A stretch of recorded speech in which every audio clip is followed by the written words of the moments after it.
અસીના સ્કૂલે જા છો? નથી જાતી. કેમ નથી જાતી?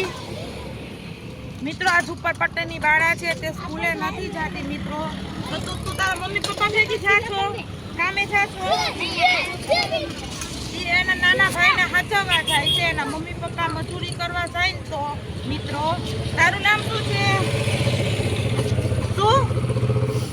જયદીપ. તું સ્કૂલે જા છો? મોટા માંગરા નો નખાય બટા. મિત્રો જોવો આમાંથી ઘણા બાળકો સ્કૂલે જવાની ઉંમર હોય છે પણ તે લોકો સ્કૂલે જતા નથી કારણ કે એના મમ્મી પપ્પા હારે મજૂરી કરવા જાય અને એના નાના ભાઈને રાખવા જાય છે મિત્રો. આ બધા બાળકો ઝુંપડપટ્ટી વાળા છે. બધાની લાઈફ આ પ્રકારની હોય છે મિત્રો. તો તમને અમારો વિડીયો ગમે તો અમારી ચેનલને લાઈક શેર સબસ્ક્રાઇબ કરજો. ભારત માતા કી જય. ભારત માતા કી જય. હાલો બેસ્યા.